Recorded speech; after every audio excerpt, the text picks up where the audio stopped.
mi realidad o lo aplico a lo que yo estoy observando y digo, bueno, en mi entorno familiar hay racismo, sí hay racismo, o no hay racismo, pero ¿qué cosa es el racismo? Entonces yo necesito entender al menos a tres, los tres entre comillas más importantes, más famosos, que me digan qué cosa es el racismo para que yo pueda postular una idea.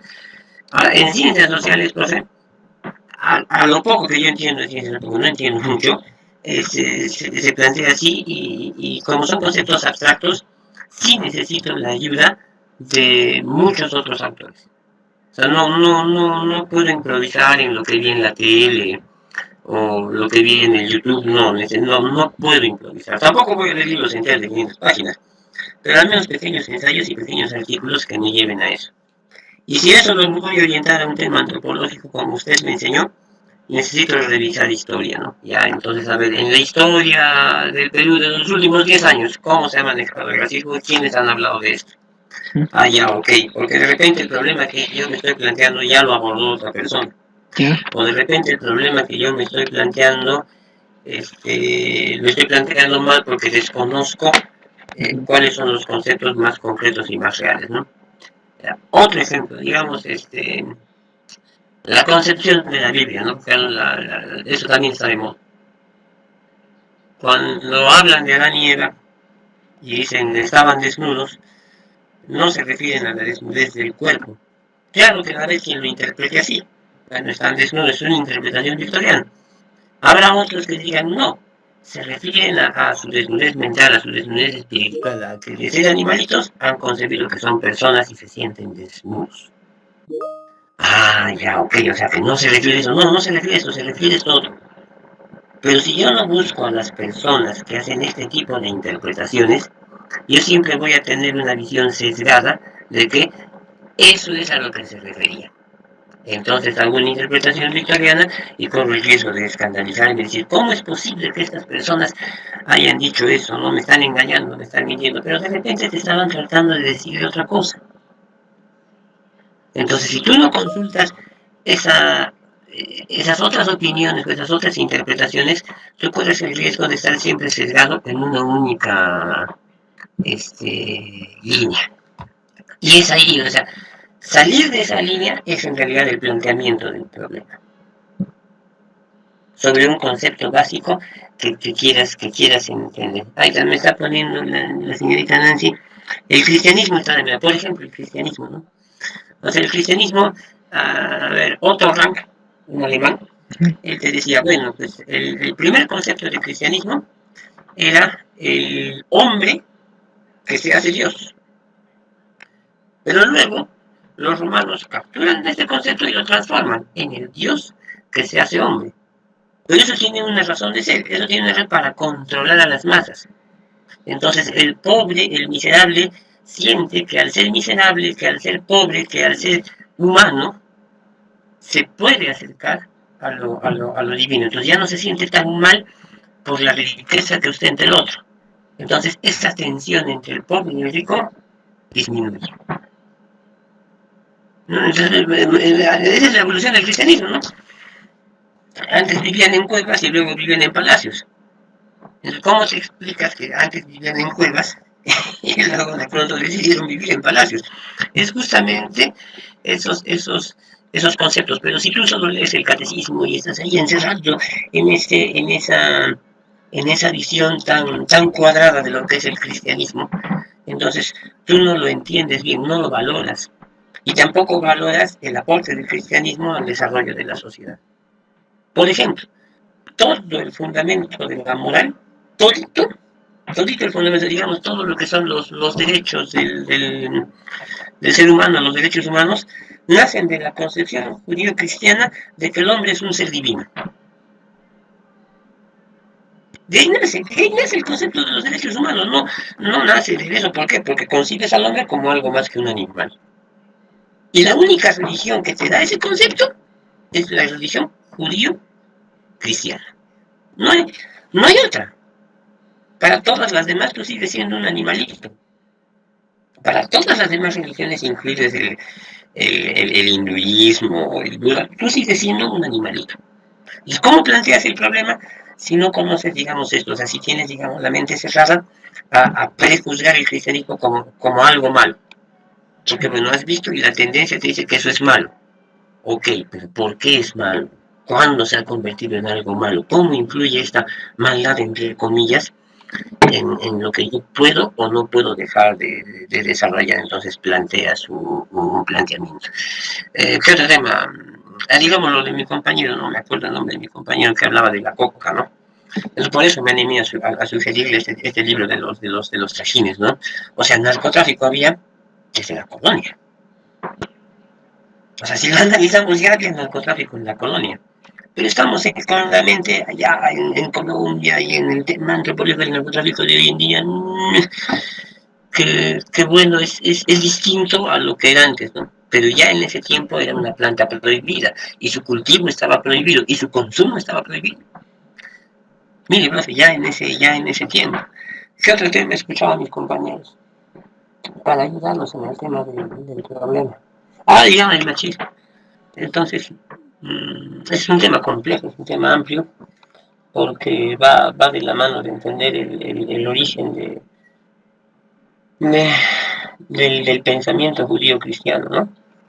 Pero valdría la pena que se lean, digamos, la otra cara de la moneda. Hay un libro interesante, el libro de Elena Vivar, Elena Vivar, El Barón Domado. El Barón Domado es una crítica a la concepción del machismo moderno. Y lo hace una mujer, una socióloga, no recuerdo de dónde es esta socióloga, ¿no? Pero es una crítica bastante ácida, que se acerca mucho a lo que vivimos. No es lo mismo, porque creo que lo escribieron en los 60 o en los 70, no me acuerdo mucho, profe. Pero ayudaría mucho a entender la otra cara de la moneda en relación a los conceptos modernos de lo que es el patriarcado, de lo que es el machismo y estas tendencias ideológicas de hoy en día que confunden, ¿no? Y son materia de debates, algunos serios y otros no, que uno puede encontrar en el internet, ¿no? Pero también va a depender, ¿no?, de la calidad de información que se encuentra. Entonces, para formular un problema, primero necesitas el concepto, o sea, entender todo lo que puedas del concepto, y luego ya empiezas a formularte preguntas.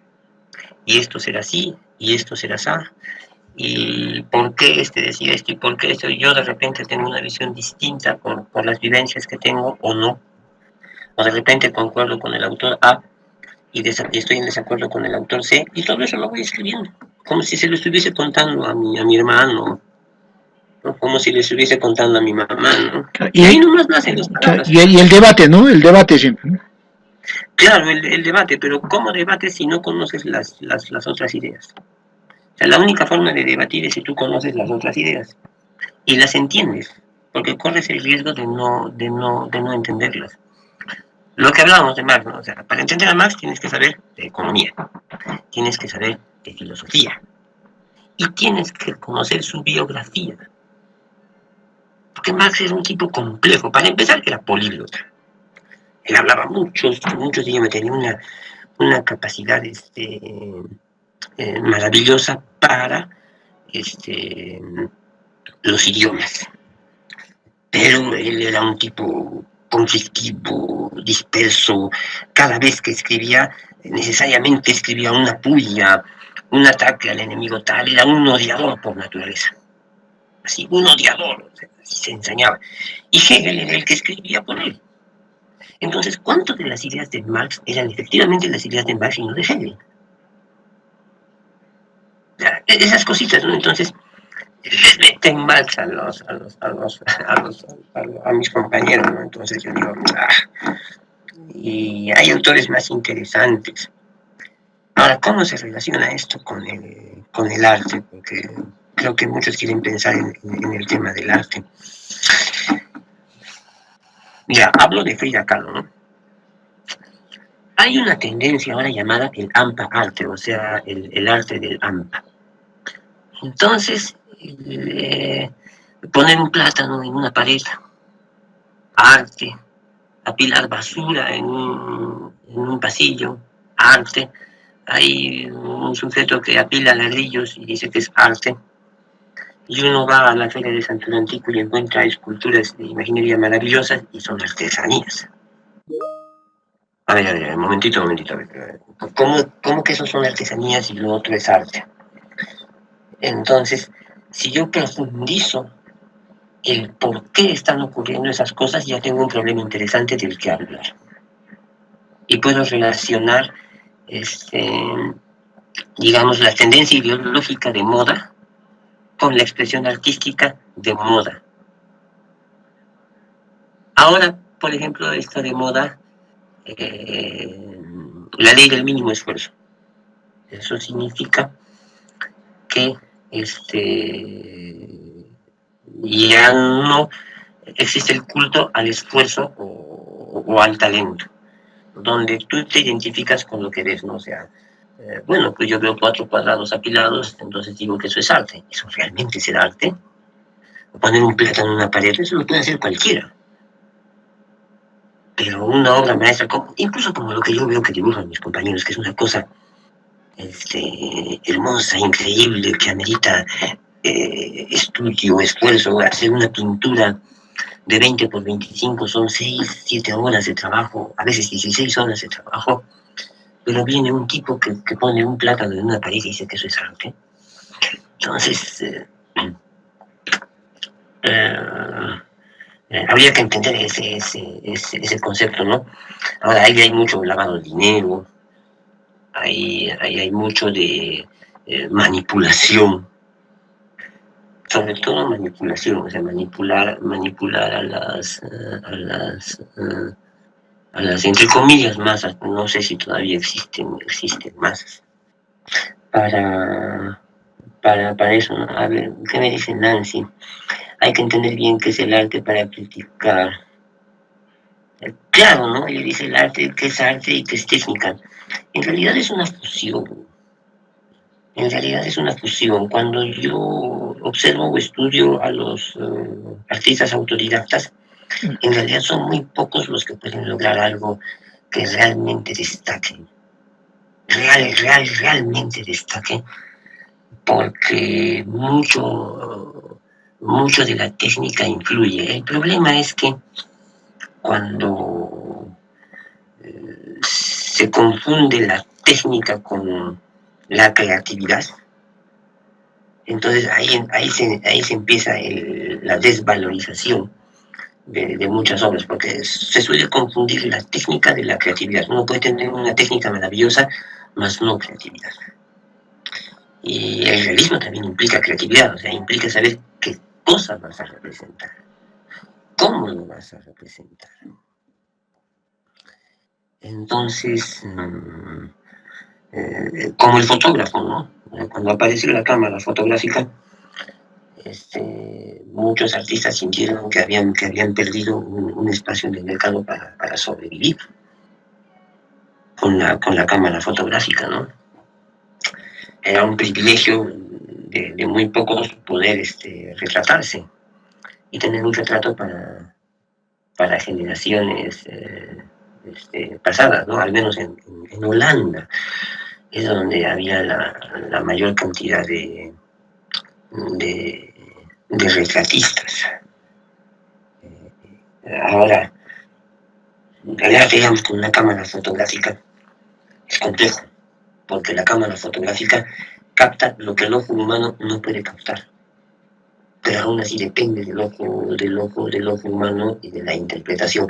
¿Por qué menciono estas cosas, profe? Que pareciera que me estoy distanciando de lo que usted me ha pedido, porque estas cositas pueden ayudar a entender cómo puedo yo relacionar el arte a la antropología, a la historia, a X sucesos y a la economía, ¿no? O sea, porque todo es una cadenita de cosas, ¿no? ¿A quién más puedo mencionar, profe? A ver, que para no ser muy ácido. Digamos a Vallejo. Todo el mundo habla de Vallejo, recitan, no serán los dedos, pero realmente lo entienden. entender a Vallejo es una cosa extremadamente difícil. Para entender a Vallejo tienes que saber de sociología, de historia, de filosofía, tienes que entender de lingüística, o sea, no es así nomás. No es así nomás, pero el que menos cree que entiende a Vallejo, ¿no? El otro día encontré un artículo de la Católica que decía, medía la métrica de los versos de Vallejo, y al principio cuando leí el artículo yo pensaba que era una cosa pues mediocre, y no. O sea, la métrica de los versos de Vallejo había sido bien compleja, profe.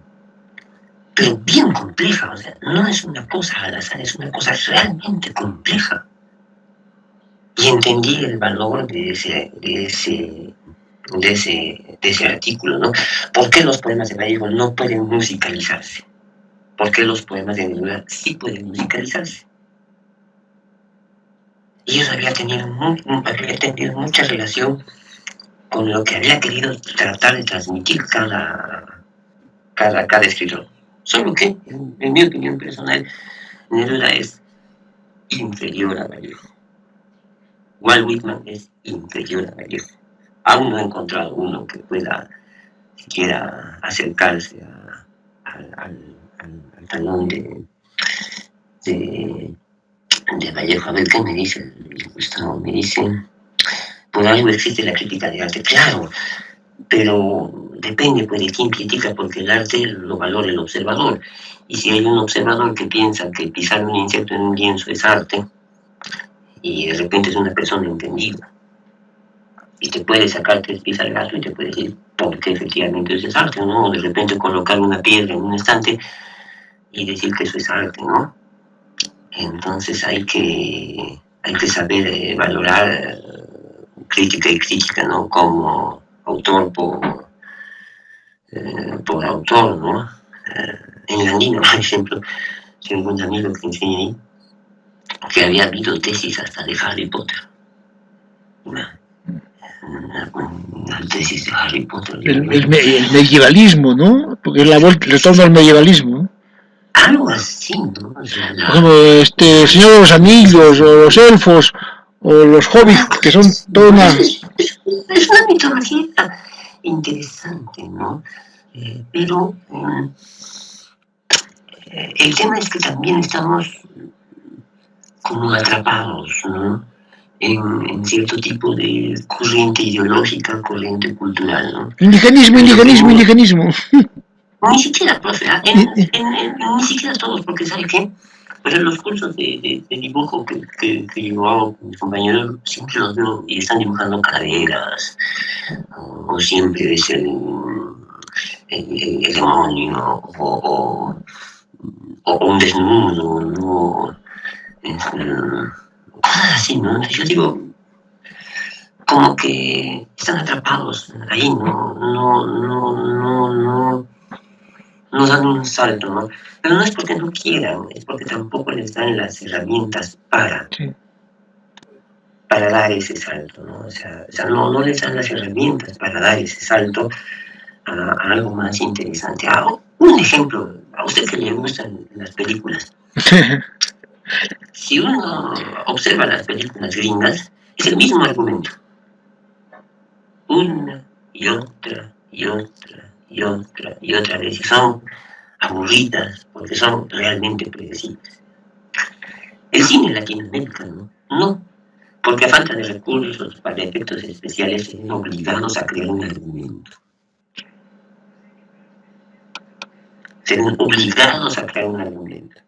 Porque es la única forma en la que esa película puede competir con la película gringa millonaria. El argumento.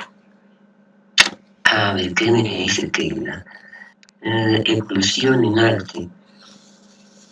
La evolución del arte, en mi opinión, va de la mano con la evolución de la cultura que lo promueve. En la medida que la cultura promueva, evolucione o involucione, su arte va a evolucionar o va a involucionar. Es por eso que el arte del Renacimiento es tan exquisito, porque fue un boom.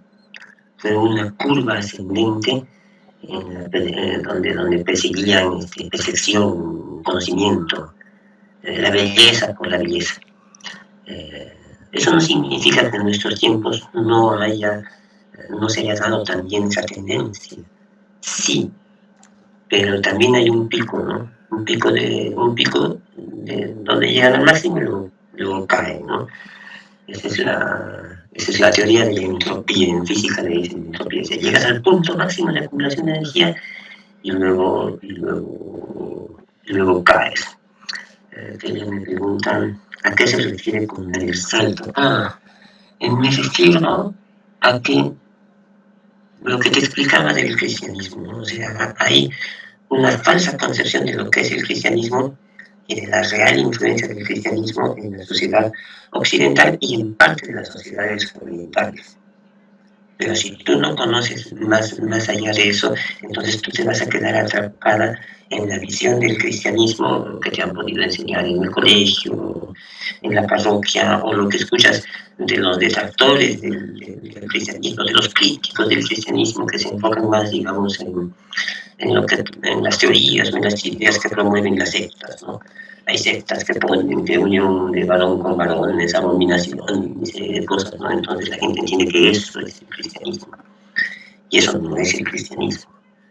Entonces, cuando yo me refiero a dar el salto, es que tú veas más allá de esas interpretaciones tan cerradas, interpretaciones victorianas, ¿no? O sea, las interpretaciones tan cegadas, tan literales de una sola cosa.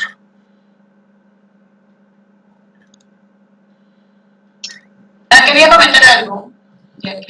A ver, sí, a ver, no, sí. Bueno, no sé si te estás refiriendo a los desnudos porque nosotros tenemos que estudiar, ¿no? El cuerpo humano. No sé si te estás refiriendo a que nos estamos solo encasillando en eso, pues obviamente necesitamos un proceso académico de estudio anatómico. No me refiero a eso. Me refiero a tendencias ideológicas. No me refiero al desnudo de eso. No me refiero a eso. Me refiero a tendencias ideológicas. Porque igual yo creo que este tiempo que tenemos en academia no es suficiente como para poder nosotros ejercer un estilo propio y decir incluso que somos artistas. Quizás no lo logran, quizás no lo son, lo veremos. Bueno, falta mucho para eso. Es un proceso que se tiene que hacer. No, para nada, no. Decirnos, incluso yo lo que pienso, decirnos que somos artistas es algo como un título muy grande todavía que podemos autodenominarnos, ¿no? Y bueno, con respecto a lo del Renacimiento, claro, es un estilo, pero hay que entender también que el arte evoluciona como todo, ¿no? La sociedad evoluciona y el arte también tiene que evolucionar. No podemos regresar a lo que se dio en el tiempo del Renacimiento, pero sí también existen las tendencias, ¿no? Que vuelven regresan. Así como existió el arte abstracto, también puede regresar y va a regresar lo que es lo figurativo. Entonces, entender eso no creo que sea encasillarlo, ¿no? No me refiero a eso. No me refiero a eso. Me refiero a las tendencias ideológicas de estos tiempos. Sí, no me refiero a eso. Me refiero a las tendencias ideológicas de estos tiempos, ¿no? No, para nada, no. Y cuando hablo de desnudos, no me refiero al estudio de la figura humana. No me refería a eso. Me refería al otro ejemplo de desnudez que te di. Compañero, disculpe por interrumpir. Creo que usted se refiere actualmente, ahorita mismo, muchos de los artistas están expresando el arte, pero no de forma del estudio de la anatomía, sino la forma de expresar lo que sería el aspecto de una mujer. Creo que a eso se refería mi compañero, y muchos de los artistas están repitiendo eso de una forma morbosa, más que de un simple estudio, profesor. Creo que a eso se refería. Las concepciones ideológicas, eso. Claro, concepciones ideológicas, ¿no? O sea, yo me refiero a otro tipo de desnudez. Ahora, insisto, ¿no? Es mi punto de vista, ¿no? Los compañeros tienen su punto de vista, ¿no? La calidad del arte depende mucho de la calidad de la sociedad en la que ésta se forma. Y eso va más allá del talento o de la técnica. Cuando una sociedad empieza a involucionar, también empieza a involucionar su arte. Así es.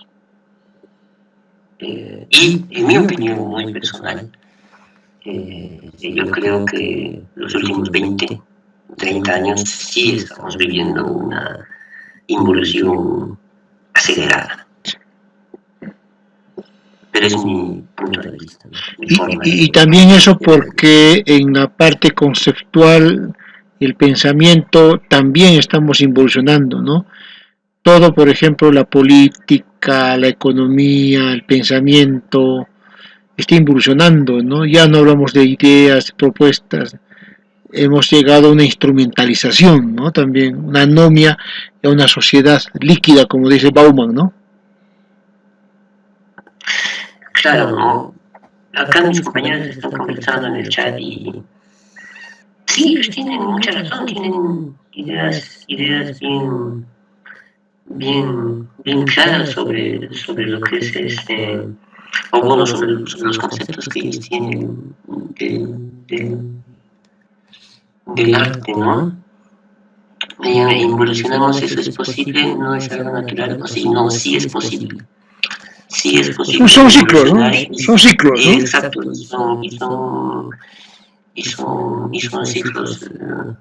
Claro. Lo puedo explicar de forma natural. Por ejemplo, ¿qué pasa si una determinada especie, un pajarito, se especializa tanto que solo come determinado insecto?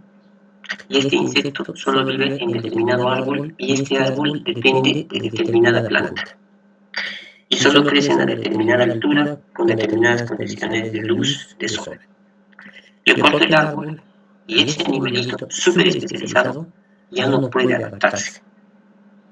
Entonces, cuando tú pierdes la capacidad de adaptarte, involucionas. ¿Por qué? Mueres. Y yo creo que, a diferencia de otros tiempos, 50 años atrás, muchas personas han perdido la capacidad de adaptarse. Y en mi opinión esa es la raíz de lo que llaman el nuevo mundo de los ofendidos. Todo ofende. Todo ofende. Nadie puede decir lo contrario a lo políticamente correcto. Nadie puede expresar lo contrario a lo políticamente correcto. Y eso explicaría un poco también el fundamentalismo, ¿no? Los fundamentalismos, el fanatismo y las razones, ¿no? Y alimentan el fanatismo, ¿no? Yo tengo un amigo, otro antropólogo, que me decía, yo no entiendo, ¿no? O sea, se supone que ha avanzado, tienes acceso a tecnología, acceso a todo, y ahora más que nunca existen grupos religiosos fundamentalistas radicales. Mucho más que hace 200 años. Sí. Pero radicales. Más cerrados, más intolerantes, ¿no? Más intolerantes, más todo. En estos tiempos, igual usan celular, igual tienen redes, igual tienen acceso a internet, todo. Pero siguen siendo así. Y en todo el mundo, no es una cosa que uno pueda decir acá, ¿no? Por ejemplo, estos Amish en Estados Unidos, que han renunciado al uso de la electricidad. No usan electricidad. Usan caballos, carretas, seda, petróleo, los famosos Amish. Por poner un ejemplo, ¿no? de la potencia más grande del mundo. Y acá tenemos a estos israelitas del Nuevo Mundo y otro tipo de sectas. Antivacunas, religiones antivacunas. algo muy independiente de la religión. Sectas. No sé, no. Sectas antivacunas. En estos tiempos, ¿no? Entonces uno se pregunta, en estos tiempos, estas sectas, ¿no? Entonces, es también ver un poco más allá. En lo que sí discrepo con usted, mi estimado profe, es en el poder de la Iglesia Católica. Yo creo que el poder de la Iglesia Católica se ha reducido al poder económico que tienen por las propiedades que han acumulado con los años. Y muchas de las propiedades que las han perdido, pero que tienen algún tipo de poder moral, o que todavía influyen en la moral de determinadas sociedades, lo dudo. Incluso los cultos multitudinarios al Señor de los Milagros, al Señor de los Temblores, me parece que es hasta un tema más mágico que religioso. Sí. Más mágico que religioso. Sí. Dos cosas distintas. Interesante. Yo lo veo así. Para pensarlo. Muchas gracias, Oscar. Muchísimas gracias. ¿Alguien más quiere intervenir ya para irnos? Nos hemos quedado ahora bastante, ¿no? Lindísima clase. ¿Alguien quiere decir algo sobre esta clase? Nancy, ¿alguna conclusión tuya? Sobre toda la clase, toda la jornada de hoy. Me quedé pensando con lo que habíamos, bueno, el término que tocó, ¿no? Del indigenismo, porque como yo estoy viendo mi investigación sobre la discriminación, todavía sigo evaluando de ambos lados, ¿no? Entonces, le darías la vuelta de ambos lados la discriminación, ¿no? Es que incluso hay un tema que ya no puede cubrirse como parte legal, ¿no? Porque es parte de los artículos de la Constitución de la discriminación, de las leyes. Ya creo que tendría que definir como una apreciación más psicológica, ¿no? Y eso es lo que estoy investigando, ¿no? Cómo adherirlo por ahí. Perfecto. Jacqueline, Claudia, ¿estás? Jacqueline, Claudia. Bueno, entonces, ¿quién? Keila, ¿nos puedes dar una conclusión y despedirnos? ¿Ya? ¿Estás, Keila? Keila,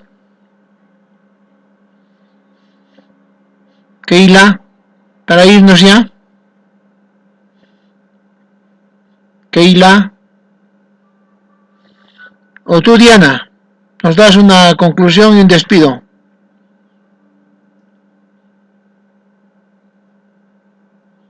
¿No está Diana? Sí, profesor, se te escucha un poco bajo, ¿podría repetir? Y una conclusión de todo esta jornada de hoy y una despedida. Bueno, profesor, en toda esta clase creo que puedo entender más o menos a lo que se refería con el debate, ¿no es cierto? Con lo que mostró de la historia, desmintiendo sobre los españoles y todo lo que hacían una demonización prácticamente de lo que ellos, de la concepción que tenemos nosotros sobre ellos, ¿no? Que hasta ahorita, hoy en día sigue muy arraigada, ¿no es cierto? Y también con la explicación que hizo el compañero Oscar sobre cómo hallar el problema de que debemos analizar mucho, entender, ¿no es cierto?, el concepto y de las ideologías y con todo ello poderlo relacionar al arte. Creo que fue una clase muy beneficiosa en ese ámbito, para poder entender más o menos de qué trata el debate. Perfecto, entonces el problema es el debate, ¿no? Los puntos de vista, o sea, la necesidad de ver otros puntos y tener esa cultura, ¿no es cierto? Cecilia, Ángela, para irnos ya. Sí, profesor. Tu conclusión y palabras finales. Concluyo que se ha comprendido bien el desarrollo del debate con esta última parte en alcance del compañero Oscar y las compañeras y compañeros que han participado en el chat, con lo que se ha podido demostrar los distintos puntos de vista que se tienen y que a través del diálogo se puede llegar a comprender mejor los aspectos de otras personas. Muchas gracias, entonces, que les haya servido esta clase. Antes de irse, por favor, no se olviden escribirme qué les ha parecido, nosotros los que no han podido participar. También considero eso, lo que escriben también considero, ¿no es cierto? Porque a veces no pueden participar todos, ¿no es cierto? Y pues les agradezco mucho, pónganle punche, sigan haciendo el trabajo, sigamos creciendo y feliz año, un abrazo para todos. Van yendo bien, con todo van yendo bien y me siento contento y espero que también ustedes, ¿no? Un gusto, buenas noches, gracias Oscar por tu participación, gracias a todos los que han participado, Nancy y todos los que han aportado. Muy buenas noches. Feliz año, profe, feliz De igual año, manera, compañeros, un abrazo a todos. para todos. Feliz año, Lindo año. Gracias. Francisco quería decir algo. Ya. Muy lindo año. Sigamos adelante. Ya. Entonces no se olviden escribir algo antes de irse y gracias por esta linda jornada que hemos tenido. Muy reflexiva. Gracias Oscar de nuevo. Gracias. Hasta la próxima clase. Sigan avanzando.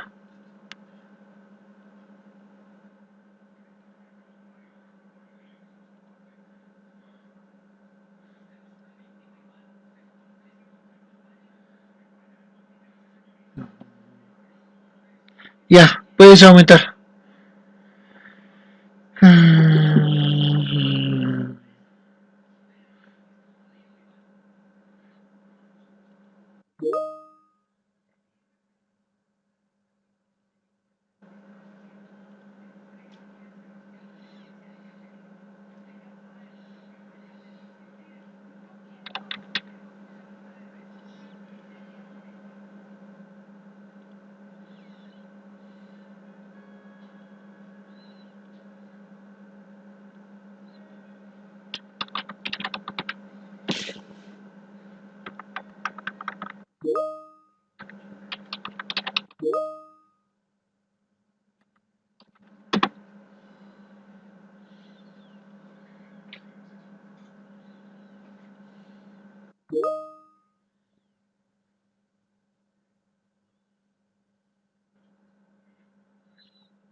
Qué genio ese Oscar, güey. Tenía que ser hijo de Tino, carajo. ¡Qué genio!